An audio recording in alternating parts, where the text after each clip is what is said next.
అనగనగా ఒక అడవి ఉంది. ఆ అడవిలో ఒకరోజు మృగాలన్నీ సమావేశమయ్యాయి. సింహం గర్జిస్తూ, ఈ అడవి మీద మనకే అధికారం ఉంది, చిన్న చిన్న ప్రాణులకు విలువ లేదు అని చెప్పింది. దానికి మిగిలిన మృగాలన్నీ ఏకీభవిస్తూ అవును అని గర్వంగా నవ్వాయి. అదే అడవిలో ఒక తేనెటీగల కుటుంబం సంతోషంగా జీవిస్తూ తేనె తయారు చేస్తూ ఉండేవి. తేనెటీగలన్నీ రోజంతా చాలా కష్టపడుతూ రాణి తేనెటీగ ఏం చెప్తే అది చేస్తూ చాలా క్రమశిక్షణగా ఉండేవి. ఒకరోజు సింహం అడవిలో అటు ఇటు తిరుగుతూ ఉండగా తేనెటీగ గుంపు కనిపించింది.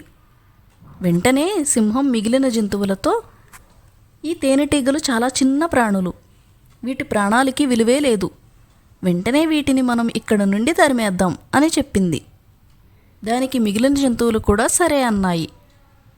తేనెటీగలను తరమడానికి ఏనుగు తన తొండాన్ని కోపంగా పైకి ఎత్తి తేనెటీగ పుట్టను కదిపింది. వెంటనే అక్కడ ఉన్న తేనెటీగలన్నీ బాగా భయపడిపోయాయి.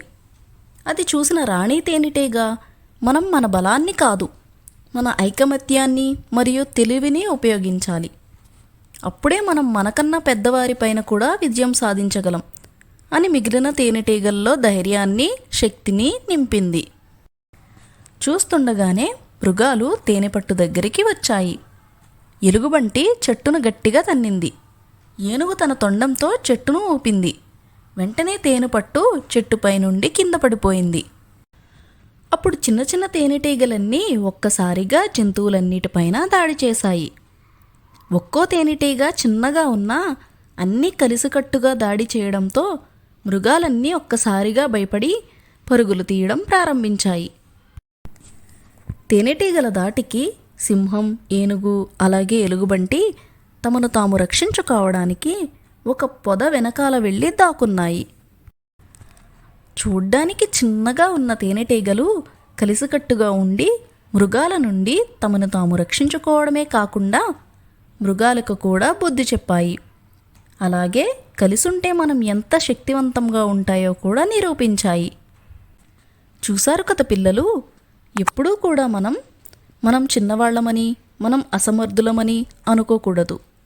ఐకమత్యం మరియు తెలివి ఉంటే మనం ఏమైనా చేయగలం. అందుకే కదా పెద్దవాళ్ళు చెప్పారు, ఐకమత్యమే మహాబలం అని. మీకు ఈ వీడియో నచ్చినట్లయితే వెంటనే లైక్ చేయండి.